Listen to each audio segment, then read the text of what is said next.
Ika-47 kabanata sa pagpapatuloy. Makikita si Jenny ay tumatalon sa mga bato sa gilid ng kuweba.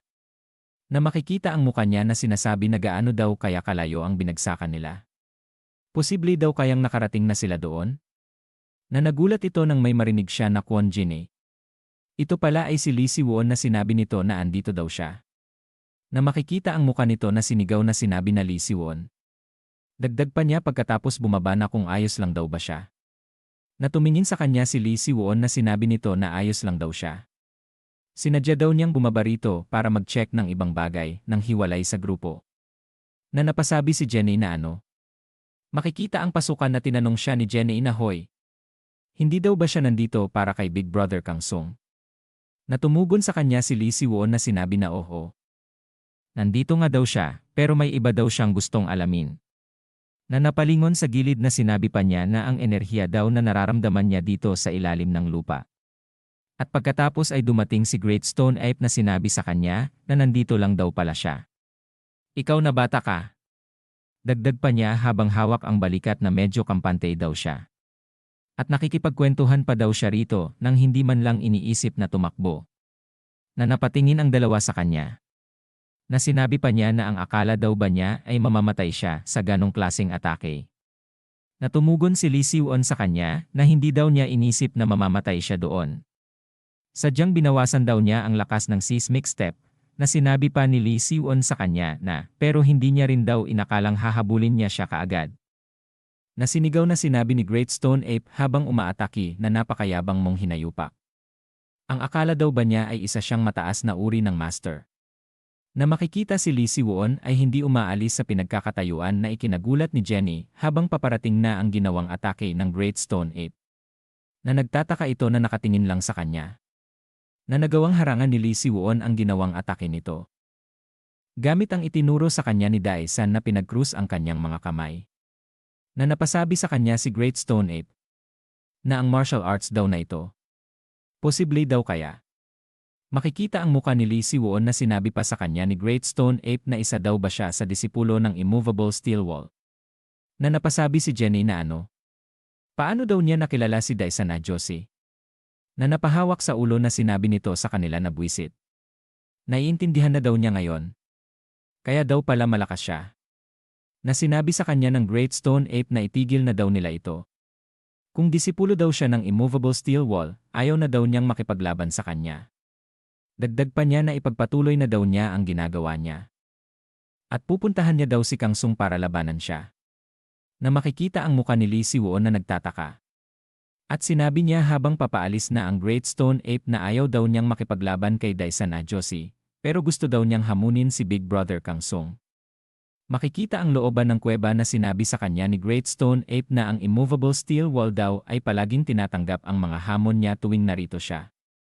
At dahil daw doon, nakipaglaban siya sa kanya hanggang sa magsawa daw siya.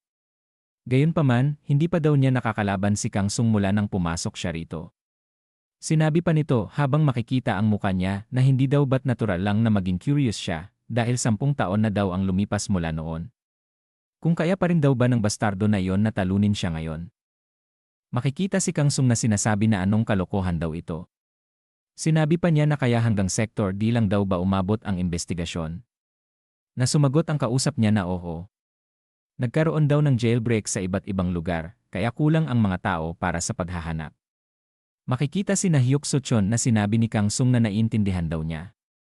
At gawin daw niya ang lahat ng makakaya niya. Natumugon ito na masusunod daw yon. Sir. At umupo ito na sinabing pumikit ni Kang Sung na ito daw ay nakakainis. Kung nasa antas lang daw ang leader ng Sunwoo Clan, siguradong hindi daw siya basta-basta babagsak ng diretsyo.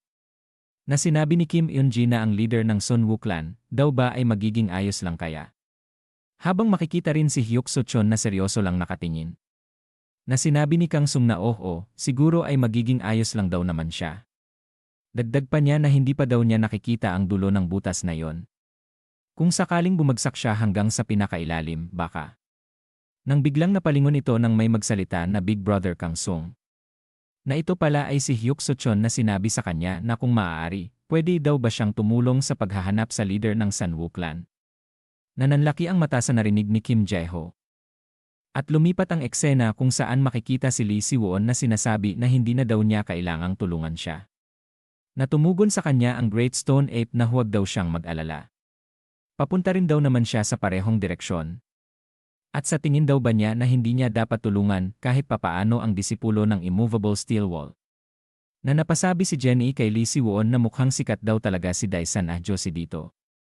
At itinuro ng Great Stone Ape ang daan na sinabi sa kanila na ito na daw, narito na daw ang lugar na gusto niyang makita. Ang daan daw pababa na kinaka-curiousan niya.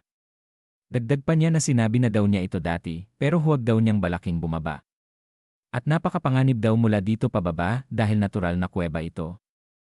Na makikita ang muka ni Lee Si-won na nakatingin sa looban ng daanan na sinabi pa sa kanya nito na hindi lang daw madilim dahil walang ilaw, pero pwede daw pa siyang mamatay kung maligaw dyan.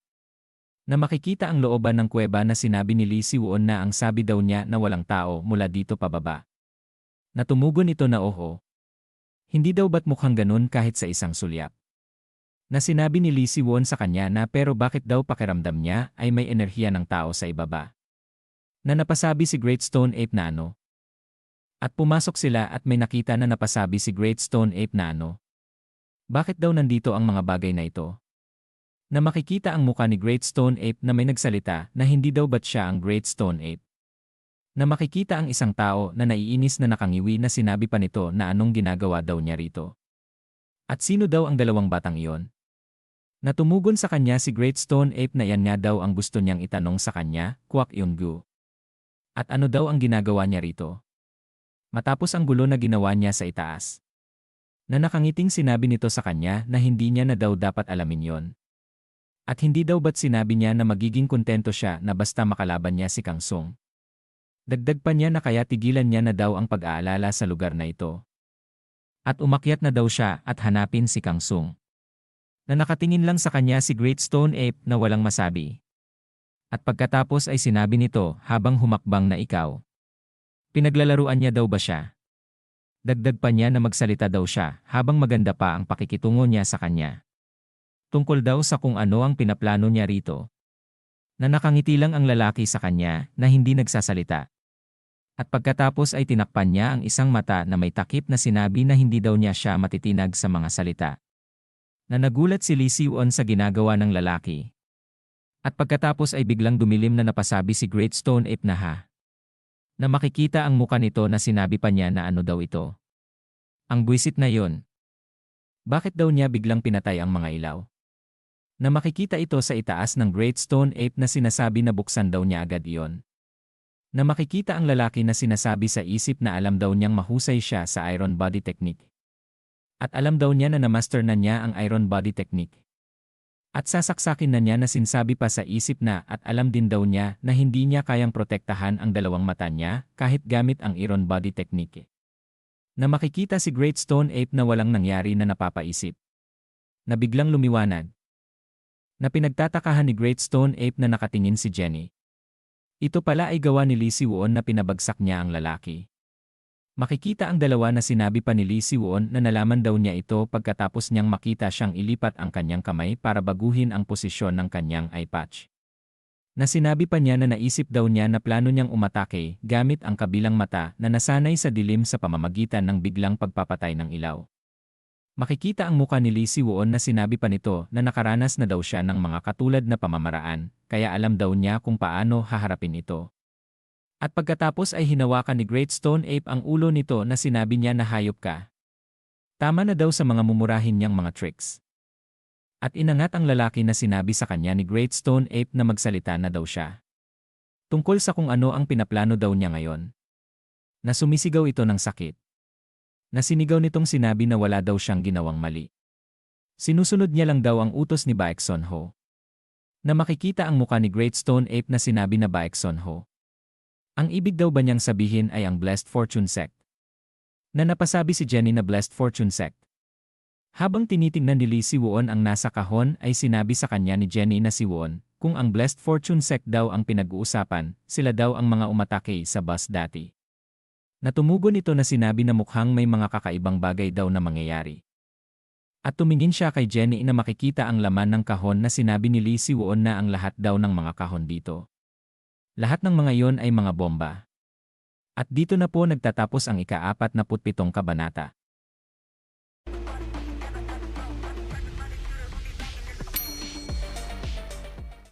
Ika-48 kabanata sa pagpapatuloy. Hawak sa ulo ng Great Stone Ape ang lalaki na sinasabi nito na hayop ka. Anong ginagawa daw ng mga bombang to dito? Na sinabi nito habang hawak sa ulo na ang akala daw ba niya ay dito lang ang mga bombang to. Sinabi pa niya habang makikita si Great Stone Ape na lumiliwanag ang mata na nakapaglagay na daw siya ng mga bomba sa buong impermanent prison. At kung gusto daw niyang mabuhay, mas mabuting umalis na daw siya ngayon. At pagkatapos ay itinulak ni Great Stone Ape ang ulo nito sa lupa na sinasabi na magpapasaway na naman daw ba siya. Natumugon ito na hindi. Nabaliw lang daw siya ng kaunti. Makikita ang bomba na sinabi sa kanya ni Great Stone Ape na kung ganoon. Tanggalin na daw niya ang mga bombang ito ngayon na. Tumugon na sinabi sa kanya nito na hindi daw niya kaya dahil si Baek Sanho ang nag-setup daw ng lahat ng ito. At pagkatapos ay sinabi sa kanya ni Lee Si-won na nasaan daw ang taong iyon ngayon. Na nakangiting sinabi ng lalaki na ang akala daw ba niya ay sasabihin niya sa kanya ito. Dagdag pa niya na sila daw ay nasa iisang bangka na ngayon. At mas mabuti pa daw na mamatay siya kaysa sabihin sa kanya. Na inangat siya ni Great Stone Ape na sinabi na ganun daw ba? Kung ganoon, pwede na daw siyang mamatay ngayon. Na napasigaw ito ng sandali lamang daw. Na sinabi nito habang nahihirapan na sasabihin na daw niya. Sasabihin na daw niya ang lahat kaya bitawan na daw niya at mag-usap sila. Na sinabi sa kanya ni Great Stone Ape na huwag daw siyang mag-isip ng kahit anong kalokohan at sabihin niya daw ngayon. O dudurugin daw niya siya. Na napasabi ito na buwisit. Okay na intindihan daw niya siya. At ibuka daw niya ang mga mata niya ng mabuti. At ang lugar kung nasaan si Baek Sanho ay. Nabiglang isang malakas na liwanag ang pinakawalan nito na ikinasilaw nila. Na napasabi si Great Stone Ape na ikaw na hayop ka. Ito daw ba ay isang flashbang? At pagkatapos ay mabilis itong tumakbo sa kuweba habang nasisilaw pa sila. Na sinabi ni Lee Si-won habang mabilis niyang hahabulin ang lalaki na Jenny. I-report daw niya ang sitwasyon dito kay Big Brother Kang Sung muna. Na makikita si Lee Si-won na pababa na sa kuweba na sinisigaw ni Jenny na hoy. Lee Si-won. Saan daw siya pupunta? At lumipat ang eksena kung saan makikita ang mga bilanggo ay nakikipaglaban. Ang mga kalaban pala nito ay sina Hyuk Soo-chon kasama si Platon Leader habang sinasabi ng alarm na muling na-activate daw ang final formation. Hindi daw dapat umalis sa kanilang pwesto ang mga preso para sa kaligtasan. At pagkatapos ay sinabi ni Kim Jae-ho na assistant leader. Bakit daw ang mga taong ito ay humahadlang sa kanila? Sinabi pa niya habang nakatingin kay Hyuk Soo-chon na siya lang daw ba ang nakakaisip nito. Na sinabi ni Platon Leader na hindi lang daw siya. Na napatingin sa kanya si Kim Jae-ho. Na makikita si Hyuk Soo-chon na tahimik lamang ay sinabi pa ni Platon Leader na hindi daw dapat nandito ang mga preso. Pero hindi daw niya alam kung bakit sila lahat nagtipon dito. Tinanong na sinabi ni Hyuk Soo-chon na napatingin ang isang preso na ito na maaari daw ba siyang humingi ng paliwanag. Dagdag pa niya na siya daw ba ang boss dito, tama daw ba? Nakita daw niyang nagbibigay siya ng mga utos sa iba kanina pa. At bakit daw siya nagdudulot ng walang kwentang jailbreak na to? Na makikita ang muka ni Hyuk Soo-chon na tumugon ito na sinabi sa kanya na kung ang akala daw ba niya ay alam niya. Na sinabi pa nito sa kanya na sinusunod lang daw niya ang kagustuhan ng sect leader. Na makikita lang si Hyuk Soo-chon na nakatingin dito. At pagkatapos ay tumalikod na sinabi niya kay Platon Leader na iiwan daw muna niya sa kanya ang lugar na to sandali. Natumugon ito na sinabi na okay daw sir. At makikita siya na tumawag sa telepono na sinasabi na Big Brother Kang Sung. Maaari daw ba niya siyang tanungin ng isang bagay?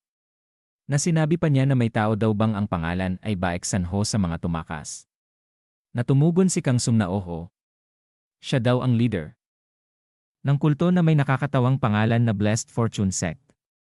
At lumipat ang eksena kung saan isang maliit na kristal ang makikita sa maliit na lagayan. At isang tao ang pinagmamasdan ito habang may binabasa. Ito pala ay ang sect leader na napalingon nang may tumawag sa kanya. Na sinabi ng lalaking nasa likod na natapos na daw nilang siyasatin ang paligid na ito at nakolekta ang lahat ng nahanap. Natumugon ang sect leader habang papatayo na magaling daw ang trabaho nila. Sinabi pa nito habang tinago ang kanyang binabasa na dapat na daw silang magsimulang maghanda para umalis. At biglang dumating ang lalaking may takip ang mata na sinisigaw na ikinalingon ng sect leader na Baek Sanho. Kailangan na daw nilang magmadali. At nalaman na daw ng buwisit na Great Stone Ape ang tungkol sa mga bomba. Na tumingin sa kanya ito ng seryoso. At tinanong niya kung sino daw yan. Natumugon ito na ha. Ano daw ang sinasabi niya? Anong ibig daw niyang sabihin, sino ako? Ako si Kwak Yun-gu. Na sinabi sa kanya ng sect leader na hindi daw siya, kundi ang batang isinama daw niya. Na ito ay lumingon sa likod na napasabi na ano? Na makikita si Lee Si-won na nakatingin sa kanila na nakatikom ang mga kamao. Na napasabi sa isip ang may takip sa mata na ha. Pero hindi man lang daw niya naramdaman ang presensya niya sa daan patungo rito. Sinabi ni Lee Si-won na kung siya daw ba ang leader ng Blessed Fortune Sect. Na si Baek Sanho. Na sinigaw ng lalaking nasa gilid nito na nangahas daw siyang tawagin ang leader ng sekta na basta na lang. Ang kapal daw ng mukha niya. Na sinabi ng sect leader na tama na daw. Na tumingin ito na sinabi sa kanya na mukhang alam daw niya ang tungkol sa kanya, kaya bakit hindi daw siya magpakilala na ngayon. Na tumugon ito na siya daw ay ang Sanwoo clan leader na si Lee Si-won. Nagulat ang lalaking may takip ang mata na sinabi nito na ano. Siya daw pala ang pinuno ng angkan ng Sanwoo na pinag-uusapan ng marami. Na nakangiting sinabi naman ni Baek Sanho na anong hindi. Daw inaasahang pagbati mula sa isang tanyag na tao. Dagdag pa niya na pero, ano daw ang dahilan ng pagbisita ng leader ng angkan ng Sanwoo sa masangsang na lugar na ito? Na makikita ang mata nito na nakatitig na sinabi ni Lee Si-won na nararamdaman daw niya ang ki ay pabago-bago at hindi mapakali dito, simula daw nang pumasok siya sa lugar na ito. Natumugon ito na nakakagulat daw. Hindi ba talagang kahanga-hanga daw ang kanyang key sense sa ganitong murang edad? At sino man daw ay mapapansin ito bukod daw sa kanya. Kung hindi daw dahil sa gulo na ito. Na sinabi ni Lee Si-won na makikita ang muka nito na yan daw ang dahilan niya sa jailbreak, hindi daw ba? Upang ma-distract ang atensyon na tutok dito. Dagdag pa niya na ngayon daw ay sagutin niya siya. Tungkol sa plano niyang gawin daw dito. Na nagulat ang may takip ang mata ng inakbayan siya ng clan leader na napasabi na ha. Na sinabi sa kanya ng clan leader na dahil daw sa isinama niya ang gagong yon, siya na daw ang bahala sa kanya, tama. Natumugon ito na pero mas malakas daw siya. Kaysa sa kakayahan niya. Na sinabi nito sa kanya na huwag daw siyang mag-alala. At sa tingin daw ba niya hihiling siya ng isang imposible sa kanya. Na sinabi niya kay Lee Si-won habang nakatingin ito na tinatanong daw niya pala kung anong ginagawa niya dito, di daw ba? Pinakita niya ang kristal na nasa maliit na lagayan na sinabi nito na hinahanap daw niya ito.